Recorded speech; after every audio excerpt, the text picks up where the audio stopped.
Praise the lord. యేసునామమే జయము. మన రక్షకుడు మన విమోచకుడైన యేసుక్రీస్తు అతి పరిశుద్ధ నామములో అందరికీ వందనాలు. చిన్న ప్రార్థన ద్వారా ఈ రాత్రికాల వాక్య ధ్యానం చేసుకుందాము. పరిశుద్ధుడ మహాగణుడు అనే దేవ యేసయ్య, సర్వాధికారినైనా మీకు వేలది వందనములు, కృతజ్ఞత, స్తుతి, స్తోత్రం చెల్లించుకుంటున్న దేవ రాత్రికాల సమయంలో ప్రభు వాక్య భాగం ధ్యానిస్తుండగా వాక్య భాగం అర్థంలోకి సహాయం చేసి మీ కృపలో బలపరిచి మీకు మాదిరిగా మమ్మల్ని నడిపించమని చిన్న ప్రార్థన యేసుక్రీస్తు అతి పరిశుద్ధ నామములో అడిగి వేడుకుంటున్నాను తండ్రి. Amen amen. దానియేలు గ్రంథము 4వ అధ్యాయం 35వ వచనము.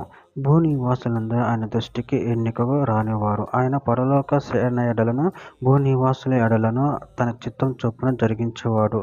ఆయన చెయ్యి పట్టుకొని నువ్వేమి చేయుచున్నామని ఆయనతో చెప్పుటకు ఎవడును సమర్థుడు కాడు. ఆమె దేవుడి వాక్య భాగం దీవించును గాక. ప్రభునందు ప్రియులారా, ఇక్కడ వాక్య భాగంలో గమనించినట్లయితే భూనివాసులందరూ ఆయన దృష్టికి ఎన్నికకు రానివారు.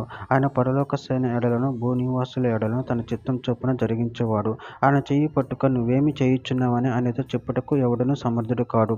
అదేవిధంగా ఇక్కడ వాక్య భాగంలో గమనించినట్లయితే కీర్తనల గ్రంథం 15వ అధ్యాయం 3వ వచనము. మా దేవుడు ఆకాశమందున్నాడు, తనకిచ్చ వచ్చినట్లుగా సమస్తమును ఆయన చేయుచున్నాడు. కీర్తనల గ్రంథం 135వ అధ్యాయము 6వ వచనము. ఆకాశమందును భూమి యందును సముద్రముల యందును మహాసముద్రములన్నిటి యందును ఆయన తనకిష్టమైనదంతా జరిగించువాడు.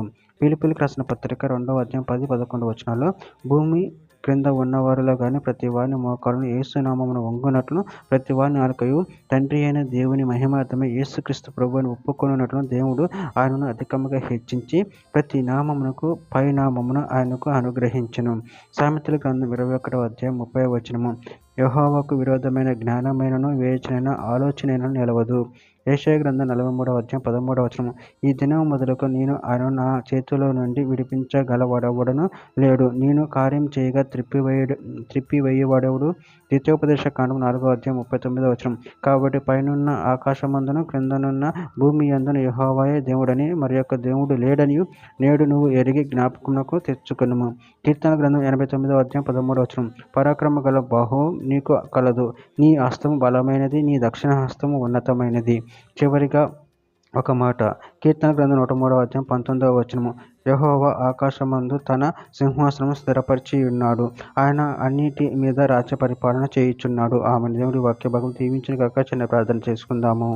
పరిశుద్ధుడ ప్రేమ కలిగిన దేవ యేసయ్య, నేను మీరు ఇచ్చిన వాక్య దాన్ని బట్టి ప్రభు కృతజ్ఞతలు చెల్లించుకుంటాను తండ్రి. నేను మీరు సమస్తమును చేయగల దేవుడే ఉన్నారు తండ్రి. నేను మేము మీ అంత భయభక్తులు కలిగి నిన్ను మహిమపరిచి కనపరిచి శక్తిని బలం మాకు అనుగ్రహించి మీ ప్రేమ కృప బలపరిచి స్థిరపరచమని చిన్న ప్రార్థన యేసు నామములో అడిగి వేడుకుంటున్నాను తండ్రి. ఆమేన్.